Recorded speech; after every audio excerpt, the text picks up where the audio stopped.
chonga si si nia tong, chong si kane nia tong, chong spirito nia tong, chonga ki dia nia tong, ha ki su kri na tong, ha ki su si na tong, chong san pe bro na tong, chong san pe bro na tong, chong u ta li na tong, chonga jin hon na tong, chonga jin hon na tong. Hola, muy buenos días. Ajo. Bienvenidos sean ustedes una vez más a una emisión de Plantas Ancestrales. Nosotros somos Armenta Ceremonial y somos un grupo que estamos en la transición de abrir la conciencia a través del uso de plantas sagradas, de la música y de la meditación. El día de hoy nos acompaña Ale Armenta. Hola, ¿qué tal? Muy buenos días. Y Iván Medina. Hola, muy buenos días. Yo soy Lauren Macías y el tema que vamos a platicar el día de hoy, vamos a hablar de la máxima exponente mexicana de los honguitos psicodélicos, bien llamados niños santos, nuestra querida María Sabina, y vamos a platicar un poquito de su historia y esta expresión de los hongos y la curación espiritual. Este de María Sabina es un personaje de ahí, es mexicana, de Cuautla de Jiménez, Oaxaca. Incluso cuando entras al pueblito hay una estatua de ella. Es una persona que utilizó mucho los hongos, fue una persona... Ella descubre los hongos por medio del hambre. Sus papás la mandaron con su hermana. Entonces ella, por medio de tener hambre, encontró los hongos y los prueba. Y es cuando ella experimenta los cantos que lo llaman, estos cantos chamánicos. Los chamanes le hablaron y empezó a alucinar. En la forma de que se encuentran los hongos es muy curioso porque es una nota muy, muy relativa, porque si nos damos cuenta en los capítulos pasados, todos ellos encontraron los hongos por mediante de que tenían hambre.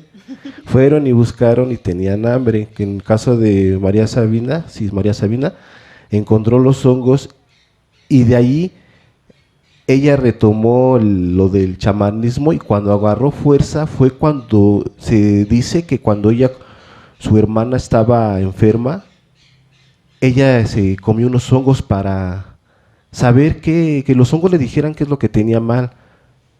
Mediante ella comían los hongos los niños santos, porque ella le puso niños santos. Ella ingiere estos hongos para saber el malestar de su hermana. Y ella comenta, y las personas que estaban junto con ella vieron cómo empezó a cantar.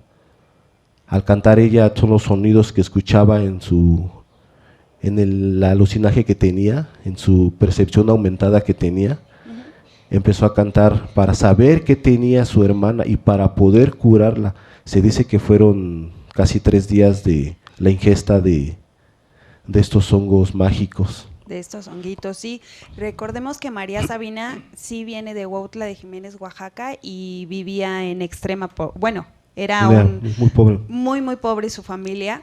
Y de hecho ella consume los hongos, sí, porque tenía hambre, pero porque las mandaban a pastorear a las ovejas.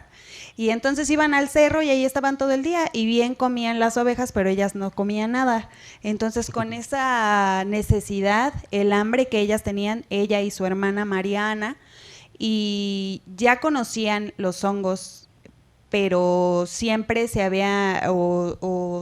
ellas las conocían porque se ocupaban para la curación espiritual. O sea, estos ritos se hacían mucho antes de María Sabina. Entonces ellos sabían para qué se utilizaban, por lo tanto sabían que se los podían consumir, ¿no? Sí. Hasta ahí vamos bien, que no eran tóxicos y que se los podían comer. En la antigüedad, cuando ellas eran pequeñas, Mariana y María Sabina, se ocupaban los hongos para la curación. O sea, los chamanes o los curanderos, era bien sabido que ocupaban estos hongos para hacer las debidas curaciones espirituales. Entonces, cuando ellas tienen hambre pastoreando a las ovejas, se los comen, pero con la intención de acabar con el hambre, o sea, de acabar con esa necesidad. Entonces se los consumen y no solo una vez, fueron varias veces. Entonces, en este transcurso de estar consumiendo los hongos es cuando ella empieza a encontrar el camino, digamos que de la curación y de la sanación. Aparte de cubrir esa necesidad de hambre, ella empieza a encontrar su camino con su hermana, sí, pero digamos, eso comienza cuando ella tiene 8 años, es una niña muy pequeña. Entonces, al paso del tiempo y del consumo de estos hongos, ya con la intención de sanar, es cuando encuentra su camino y entonces sí se hace pues la gran chamana que conocemos en estos tiempos. Ahora, después de los 8 años, pues sigue consumiendo y vive en la misma casa con sus padres, y a los 14 años le dicen, ¿sabes qué? Tú ya eres una señorita y entonces sí, ya te vas a casar con este señor. Conócelo y atiéndelo desde ese día, ¿no? Entonces sí, efectivamente ya a los 14 años la casan, como es el uso y la costumbre de Oaxaca, aún en estos tiempos. Casan a María Sabina con Serapio, que en ese tiempo tenía 20 años. Serapio era un hombre que se dedicaba o estaba en el negocio de la hilaza de color negro y rojo que se ocupa en los huipiles de Oaxaca, muy, muy tradicionales. Entonces, digamos que era un hombre económicamente bien, ¿no? Tenía recursos, era un hombre pues que viajaba, que conocía Oaxaca. Entonces, digamos que cayó en blandito y ella era muy feliz. De hecho, ella vive con él y está muy tranquila. 6 años dura ese matrimonio en el cual ella tiene sus 3 primeros hijos, que es Viviana, Apolonia y Serapio. Y después de 6 años, desafortunadamente, pues fallece su esposo y se queda ella viuda a los 20 años. Durante ese tiempo que ella queda viuda, pues dice o se dedica a trabajar, porque pues se le murió la estabilidad económica y entonces ella se dedica a trabajar ya en una situación más precaria, ya no económicamente tan estable como cuando estaba casada. Y a los 12 años después de enviudar por primera vez, se encuentra otro señor, que se llama Marcial, que era un hombre que le gustaban mucho las mujeres. De hecho era un hombre desobligado y ella lo sabía. Entonces cuando le empieza a pretender, pues ella de entrada dice, no, ¿sabes qué? Esto no es para mí, mejor no, gracias. Pero a la insistencia de este tal Marcial, ella dice, bueno, está bien, vamos a casarnos, pero necesito que te vengas aquí donde yo vivo, donde yo resido, porque no voy a cambiar a mis hijas de lugar, ni mi casa, ni mi espacio. Y tenía su trabajo, que ella sembraba, ella se encargaba de vender leña, entonces tenía su propia manera de adquirir recursos. Entonces el tal Marcial viene, se casa con ella, pero con este hombre sí le va muy mal. Es un hombre desobligado, por lo cual ella tiene que trabajar todavía aún más. Le encantaba beber, la golpeaba, tiene otros hijos con él y afortunadamente o desafortunadamente 13 años después igualmente enviuda de este señor y pues se queda ahora sí sola. Y entonces ella se da cuenta que ahora sí puede emprender el camino de la sanación a través de los hongos. Ahí es cuando realmente ella empieza este camino de la sanación. Digamos que teóricamente es una mujer de 45 años, ya está madura y grande para comenzar este camino, pero lo hace bastante bien. Más o menos a los 30 años de edad de María Sabina es efectivamente cuando la hermana se pone mal y ella inicia con esta sanación, porque la llevan con varios curanderos a la hermana, o sea, María Ana, la llevan a varios curanderos y todos les dicen pues que no hay solución.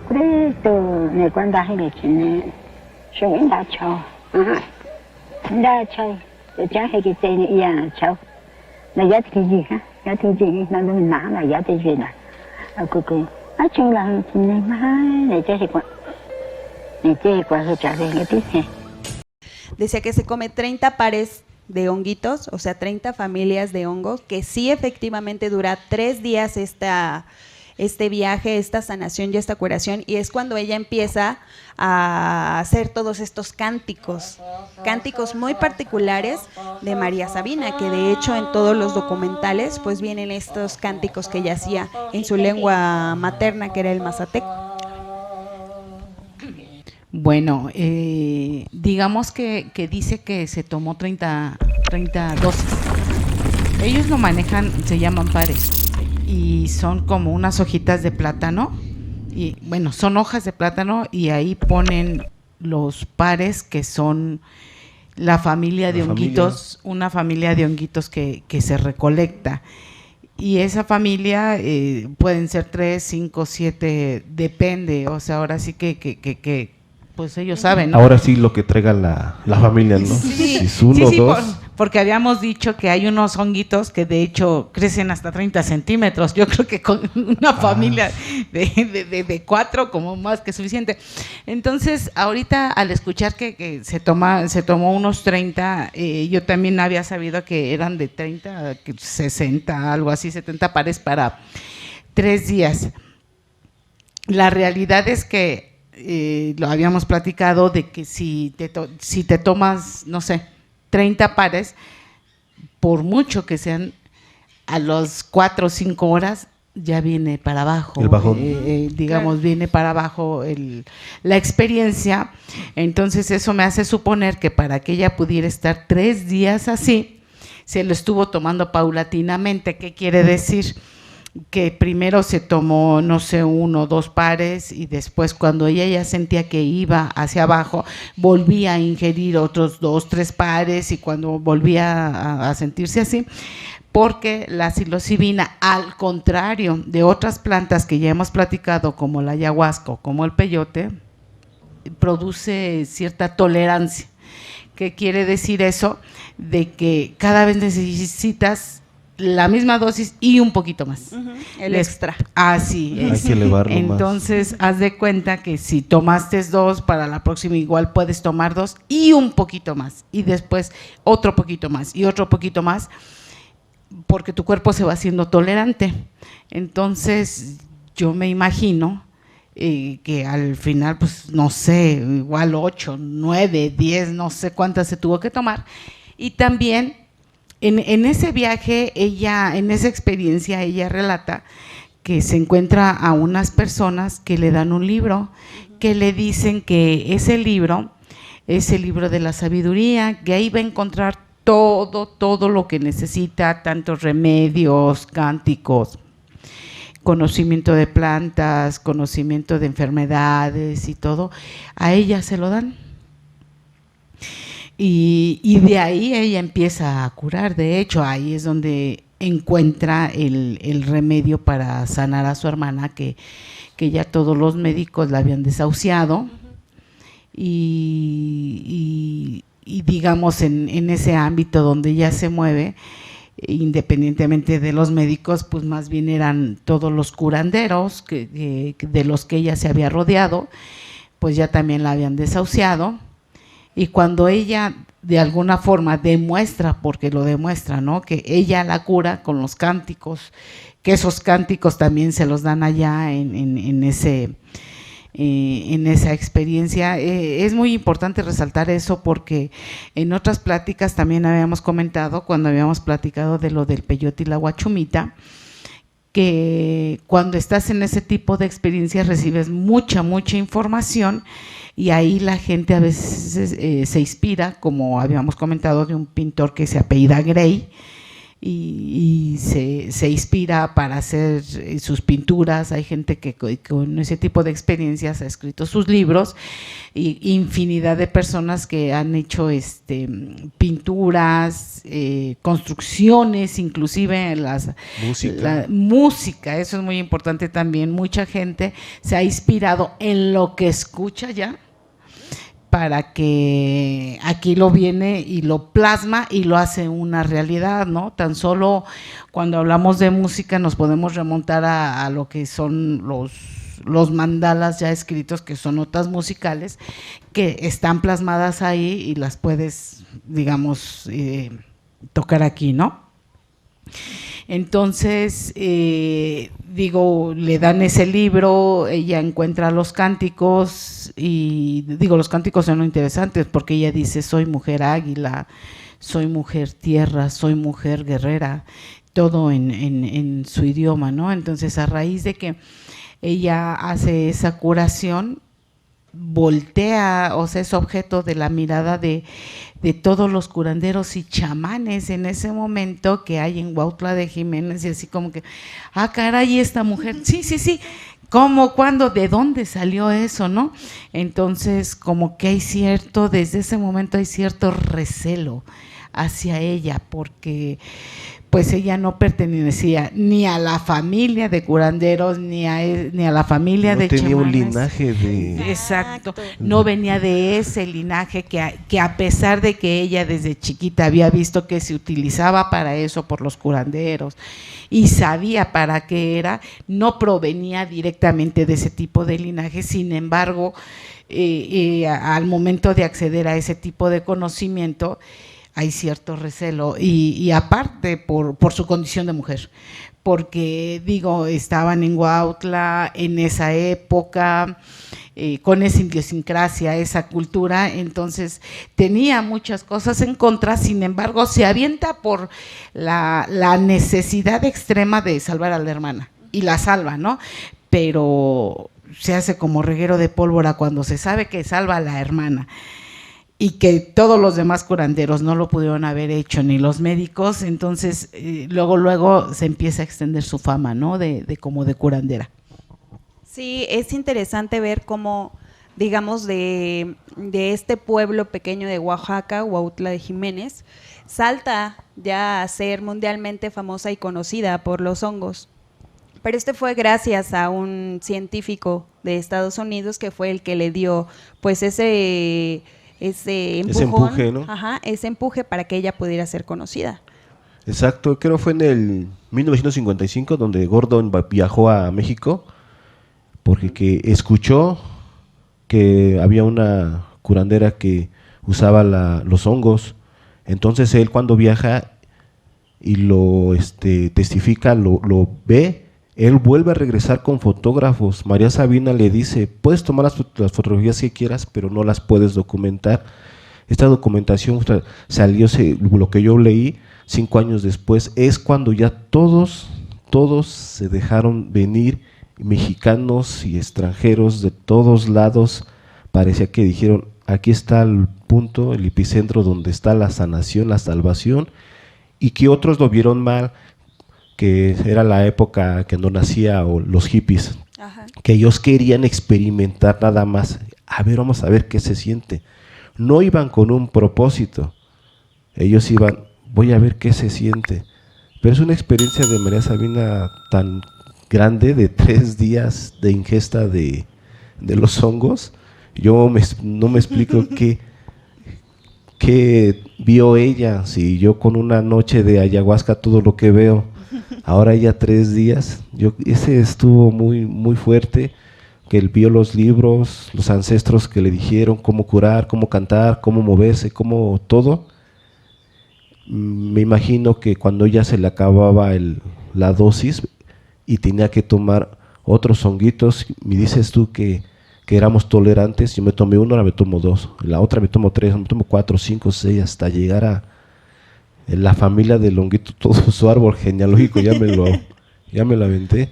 Sí, es increíble de lo que se está comentando ahorita, que todo está documentado, todo esto fue real, cuando vino Gordon, y esparció toda esta información a todo mundo. Sí, aquí en Huautla de Jiménez pues ya era conocido el uso de los hongos para las curaciones, pero digamos que efectivamente cuando viene Gordon Watson lo que hace es documentar primero cómo se llevaba a cabo y qué era lo que ocupaban para hacer este tipo de curaciones, y se da cuenta pues que son los hongos. Entonces se lleva unas muestras y las analiza y se da cuenta que es la psilocibina la que efectivamente hace todo este tipo de viaje alucinógeno y psicodélico, y entonces es cuando ahí por primera vez la sintetizan de manera ya digamos, no natural, sino químicamente la sintetizan y se dan cuenta de todo el efecto en el cuerpo que te puede causar.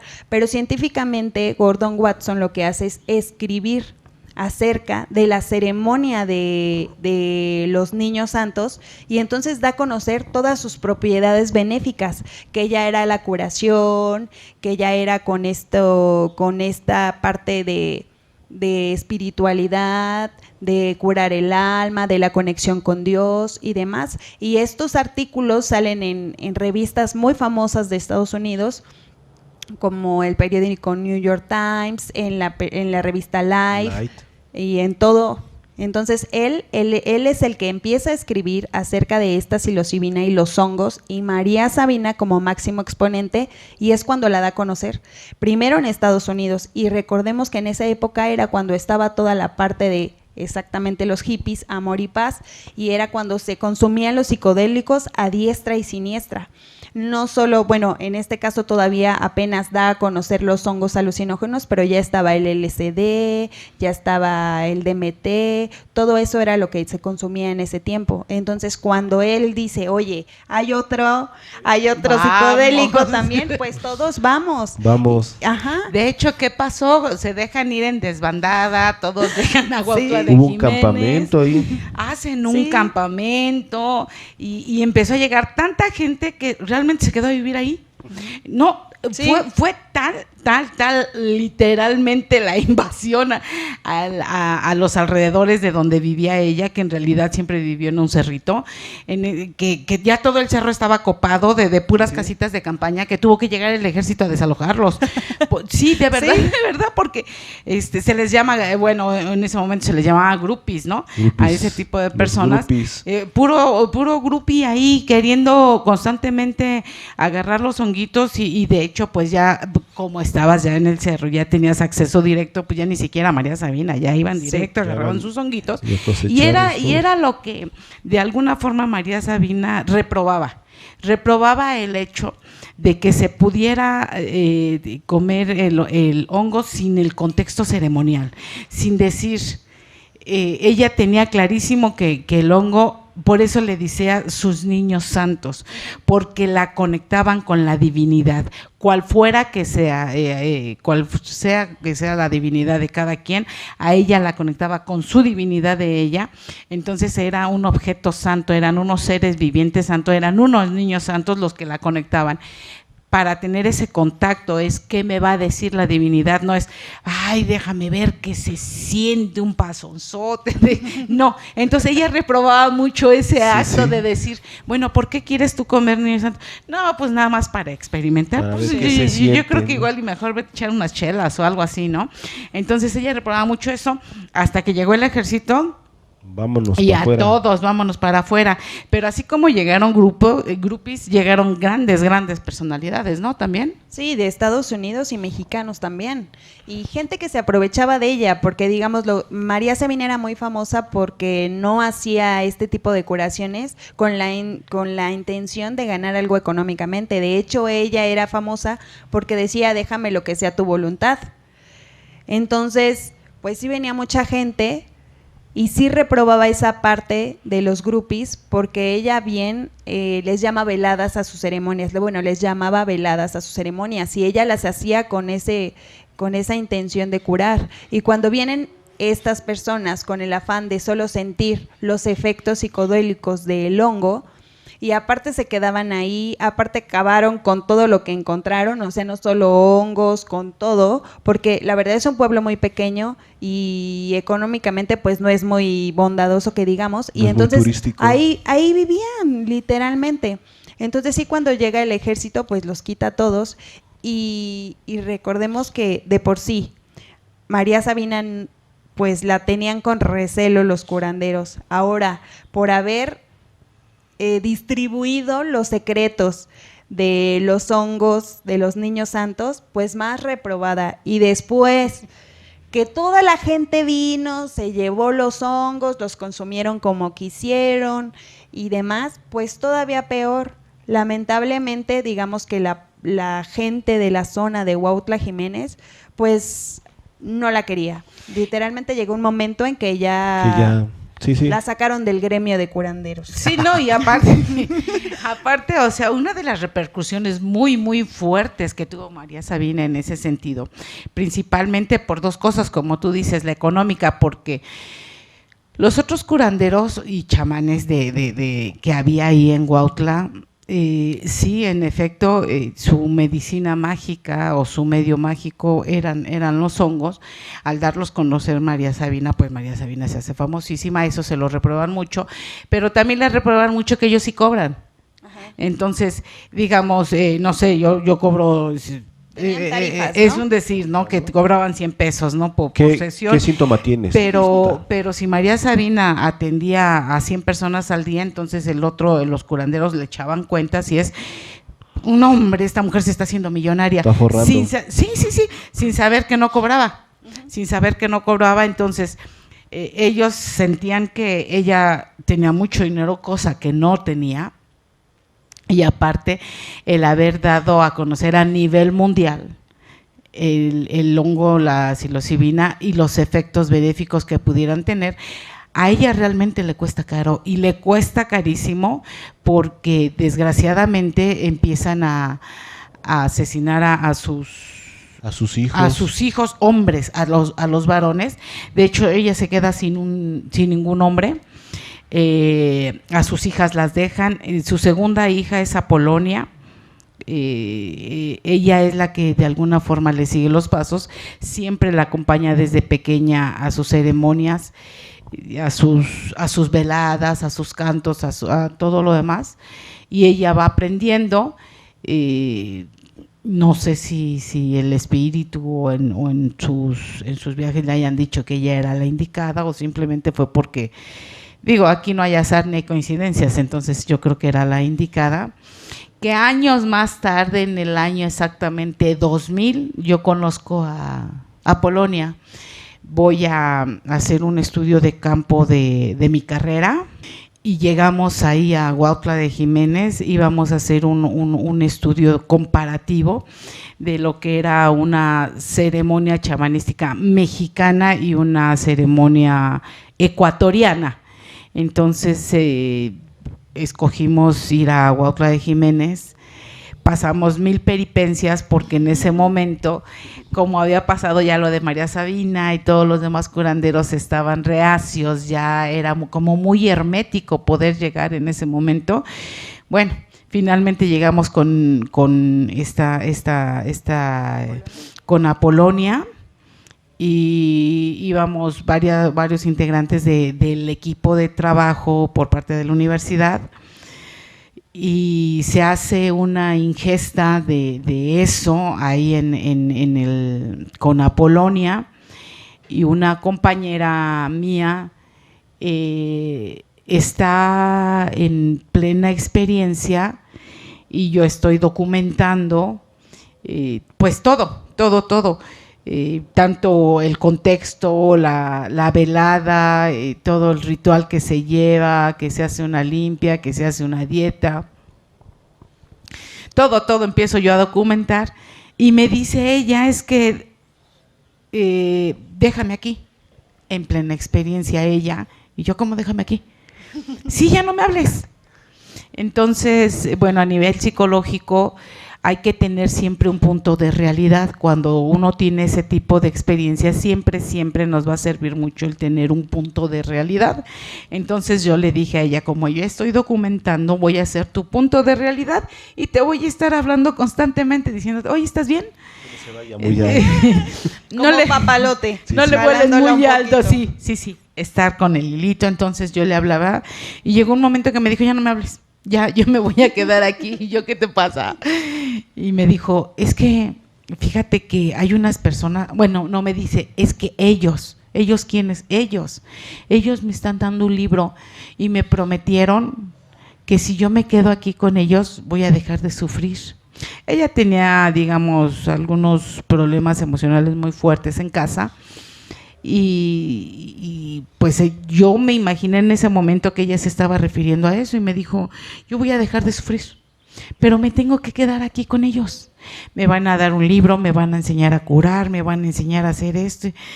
Y yo, no te quedes, espérame, vienes conmigo. No hoy, ahora sí que, ¿cómo le decimos a la muerte? No hoy. Entonces, no, le dije, no, eso es de una serie de Juego de Tronos, ¿no? Sí, hoy no. No. Entonces le dije, no, ¿cómo crees? No. Pero, ¿a qué me refiero? Que ella tuvo esa capacidad de llegar hasta allá, de llegar a contactar a cierta divinidad, no lo sé, porque... Pues logró ver esos seres que te estás comentando. Pero es que es algo muy curioso porque la gente te habla de ellos, pero tú le dices, ¿quiénes ellos? Pues es que no los vi, pero no los vi. Entonces yo le decía, ¿quiénes son ellos? Porque ya después, ya en sus 5 sentidos, yo le decía, ¿quiénes eran ellos? No sé, o sea, pero nunca los vi, pero sé que eran ellos y ellos me decían, y le dije, ¿llegaste a ver el libro? Me dijo, sí, ya me lo dibujó un librote así, lo abrí y yo, ¿por qué no me dejaste quedarme ahí, no?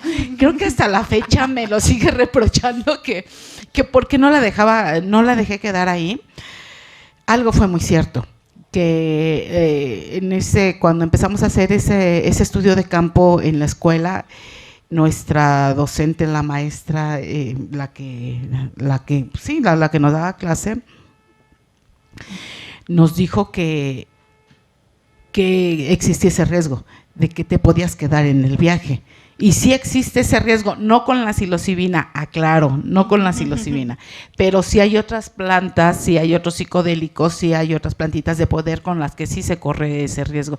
La psilocibina no es una de ellas, la ayahuasca no es una de ellas.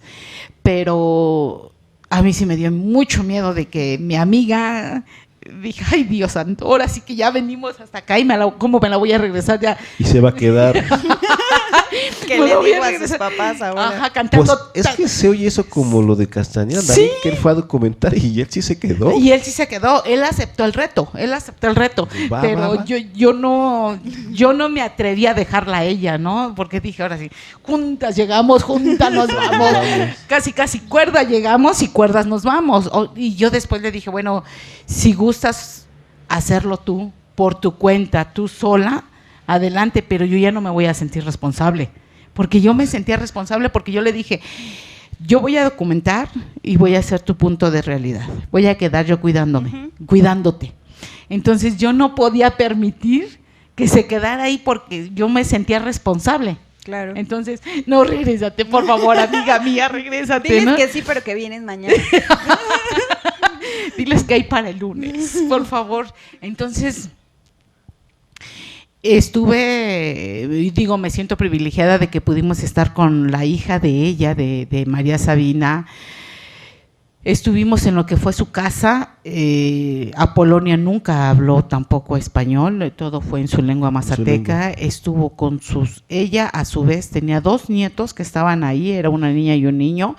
La niña tendría unos, 14 años, yo me imagino, el niño tendría unos 10, 12 años, el cual toda la noche estuvieron traduciendo lo que ella decía, que la mayoría de las cosas que ella decía eran rezos, y le rezaban creo que a San Miguel Arcángel, a la Virgen María. Y acuérdense de que cuando viene lo de la invasión se sincretiza, y entonces así como cuando hablan Span-English, que hablan medio español y que hablan medio inglés, igual pasa con este tipo de sincretización con las religiones de ellos, que a pesar de que le están rezando a sus propias deidades, meten la figura de la Virgen María o meten la figura de eso, entonces es algo así como español. Sí, es que era ella como que católica, porque en las fotos que se ven de María está el Cristo y se ve la Virgen, se ven las veladoras, como si fuera un altar de una iglesia. Sí, de hecho habíamos dicho que, digamos, el uso de las plantas ancestrales no está peleado con ninguna de las religiones, o sea, no significa que tengas que elegir entre una cosa y la otra. Si bien María Sabina era católica, y de hecho ella tenía su altar tenía su altar con la Virgen, su altar con sus santos, de hecho le ponía sus veladoras, sus flores, y en sus veladas tenía su altar y aparte ponía su copal, ponía sus inciensos. Lo que era del y chamán. Ajá, no, sí, o sea, ella tenía muy claro que no estaba peleado una cosa con la otra. E independientemente de eso, cuando se hace lo de la ceremonia, se acostumbra a limpiarte con huevo y con eso. Entonces, a pesar de que tienes aquí a la Virgencita y tienes todas sus imágenes católicas, te están limpiando con huevo, y te están limpiando así, y te pasan la guaira, y entonces te humean. El humeo, sí, entonces, ajá, es algo raro en ese sentido, porque dices como de una y de Entras a otra, la- pero bueno, definitivamente ahí es una muestra de que a final de cuentas, cuando uno tiene el contacto con la divinidad, no importa de qué religión seas. No importa de qué religión seas, porque a final de cuentas estás con quien debes de estar en ese momento. Simplemente es por medio de que estamos llegando ahí, ¿verdad? Porque cuando, digamos, hay gente que medita en la punta de la montaña y enfila la cara al amanecer, entonces ahí no tienes nada, ninguna imagen, ninguna de estas. Sin embargo, estás con el sol, que los egipcios le llamaban al dios Sol Ra, ¿no? Y así. Entonces pasa de que a lo largo de la vida de esta mujer, pues a pesar de todo ese tipo de desgracias, porque sí realmente fue muy desafortunada, la vida personal. Sí.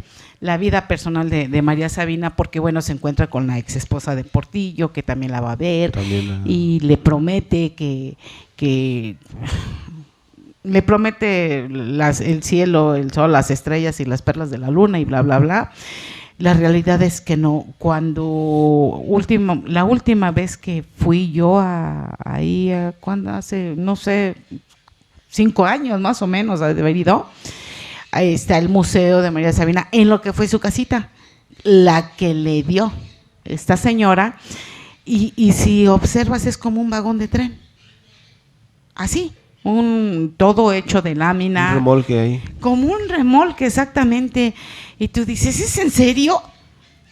Es en serio, porque aparte de todo también hubo quien le propuso hacer una vida de ella y salió la película de ella y ella salía en la película y también le dijeron las regalías, las ganancias vas a tener, vas a hacer, cosa que nunca llegó, ¿no? Cosa que nunca llegó. Y digo, a raíz de a que se muere su primer esposo, ya de ahí como que empieza a vivir y al último como que a sobrevivir, Sí, porque justamente. estaba en una extrema pobreza, ¿no? Sí, cuando dices tú que fue lo que dijo de qué sirvió saber tanto, ¿no?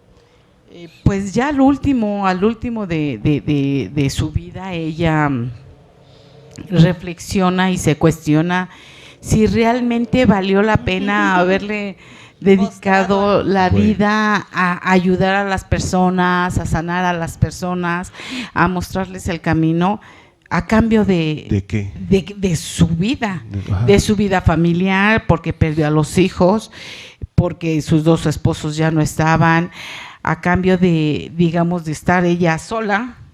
Pues yo creo que sí sirvió mucho, porque en el mundo de los hongos de la psilocibina se puede decir que hubo un antes y un después de María Sabina, porque a partir de que María Sabina mostró todo esto, ya hubieron estudios en 1970 empezaron los químicos a estudiar estos hongos, incluso en las escuelas, como bien tú lo estás diciendo, que fueron a documentar, muchas escuelas ya fueron a documentar, de ahí salió Castaneda también porque lo mandaron a documentar, y todo gracias a María Sabina. Entonces, yo puedo decir que sí.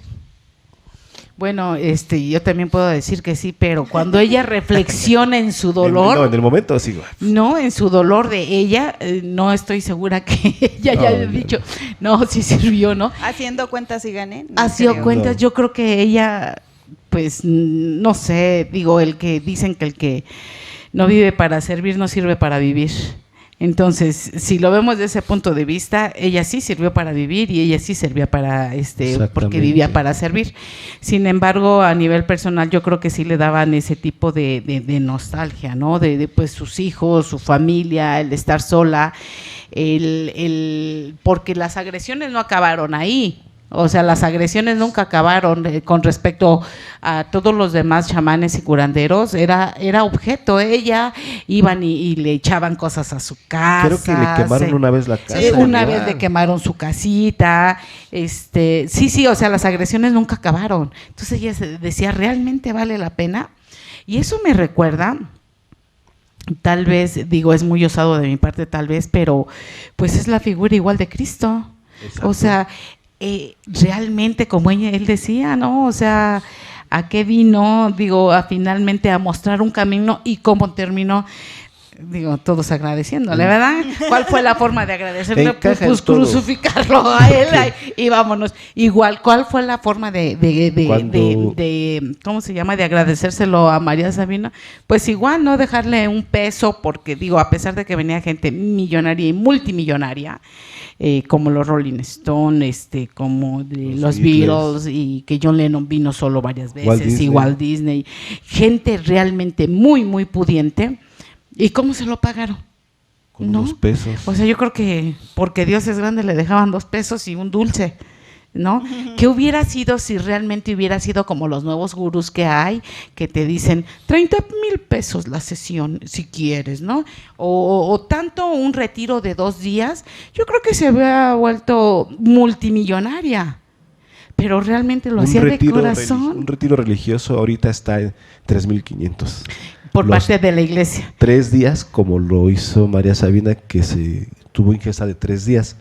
Bueno, pero es que ahí no hay ingesta de nada de eso. Pero que hubiera cobrado. Ahí no hay ingesta de esas cositas. Y entonces, pero bueno, si nos metemos con el New Age del nuevo movimiento, y que sin un retiro, no sé, vámonos a la India, por decir así, de 3 días, no te va a salir un ojo de la cara. Era igual para ellos, y sin embargo, cuando le das la oportunidad de decir, ok, te lo estoy dando, te lo estoy aquí, dame lo que de tu corazón sale. Cuando le dices eso a la gente, no sale nada de su corazón. No sale nada. No, de verdad, no sale nada. Pero Gracias. Si le dices, te va a costar 30,000 pesos, anda vendiendo el carro, por llevarte los 30,000 pesos. Y no era tan real y tan efectivo. O sea, es increíble. Y es cuando te pone a reflexionar, y es cuando, solamente yo cuando empecé a reflexionar todo sobre la vida de María Sabina, y en qué había acabado, y digo, finalmente acabó en la pobreza, en su pobreza extrema que siempre tuvo, y igual que con Cristo crucificado acabó. Entonces pues prácticamente pasó lo mismo. Jesús dijeron, a los suyos fue y los suyos no lo recibieron. Igual María Sabina estaba con los suyos y los chamanes no lo quisieron. ¿Qué les costaba? Pues unirse con ella. Pero pues la vida así es. Y pues hay un manifiesto, ¿no? Bueno, en realidad ese manifiesto es de la ayahuasca, pero creo yo que se podría aplicar a todas las plantitas sagradas. Exacto. Y decir que a veces en ese manifiesto dice que a veces, ¿cómo te diré? Los sentimientos humanos se apoderan de esas personas sabias, de esas personas de poder, que son las personas chamánicas, de esas personas que tienen todo el conocimiento ancestral. A veces se llega a apoderar ciertos tipos de sentimiento de envidia, de recelo, de coraje, y entonces yo me voy sobre de ti o me voy sobre el otro chamán sin entender, sin comprender, o sin darle lugar a que nosotros juntos podemos, porque para eso estamos, para eso nos dieron el conocimiento, juntos podemos mejorar y podemos seguir aplicando esto, y podemos seguir sirviendo a la humanidad para abrir el tipo de conciencia. Y eso me quedó claro desde que una persona me dijo, bueno, si tienes un don es porque lo tienes que utilizar forzosamente. ¿Por qué? Porque tienes 2 pies, ¿verdad? Que es porque caminas. Porque tienes 2 manitas, ¿ves? Porque camina. Bueno, si tienes un don, utilízalo. No te lo dieron de sobra. Nadie tiene en su cuerpo algo que le sobre. Entonces, cuando ellos tienen ese don, en lugar de ay, es que me sacó la lengua, ay, no, jálale los pelos, ay, déjame paleo. Sí, creo que eso fue lo que les pasó y actualmente pasa con muchas personas de poder, con muchas personas sabias. Se dejan contaminar por ese tipo de sentimiento como la envidia, como, ay, es que tiene más, es que a ella la van a ver más, es que él cobra más, no sé, ese tipo de cosas, y perdemos el objetivo, se pierde realmente el objetivo que aquí es, tienes si tienes el don para sanar, sana. Claro, y sí, es triste ver que terminó relegada por los suyos, o sea, tanto, no solo los curanderos, sino también en el pueblo, por haber diseminado, digamos, los secretos y por haber hecho tan famoso Huautla, y pues todo el mundo llegó ahí, ¿no?, a hacer de las suyas. Y aparte porque pues vivió, digamos, la mayor parte de su vida, desde los 45 que se dedicó a esto hasta su muerte, pues sí, en la pobreza, o sea, nunca vivió en la opulencia, aún sabiendo tantísimo de las plantas ancestrales. Y sí, como bien dices, de toda la gente que vino a visitarla, hizo pues sus veladas para curar a la gente espiritualmente, y por eso venían y seguían regresando. Pero pues desafortunadamente, como bien dices, el de su corazón no salió más, ¿no?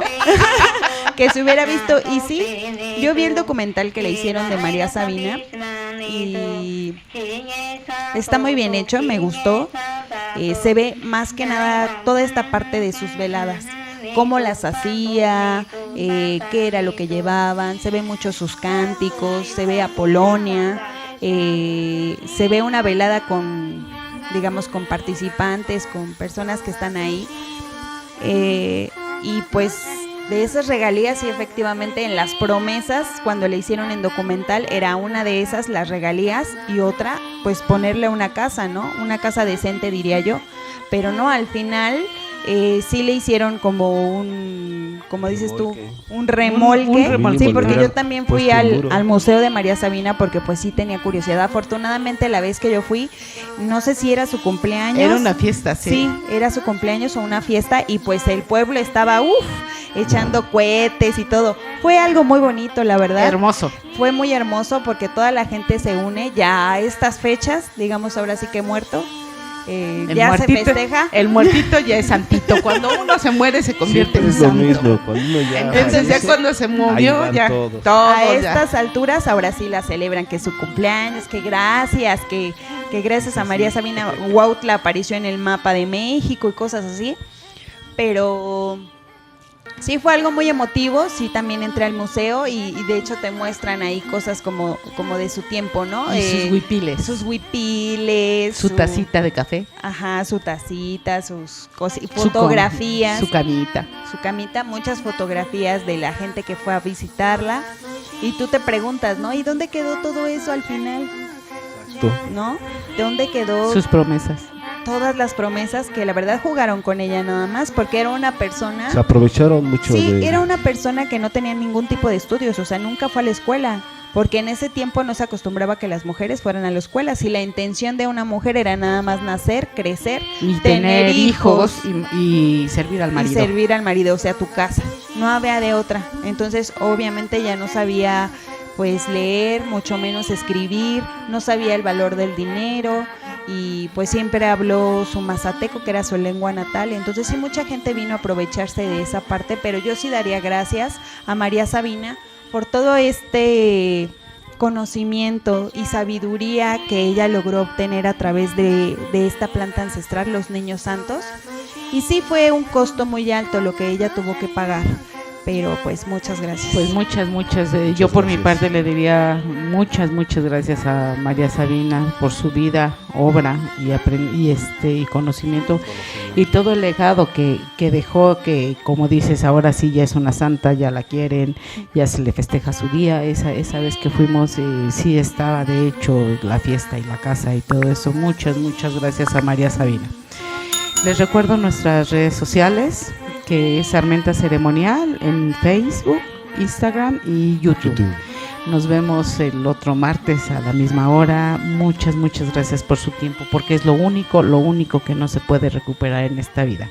¡Ajo!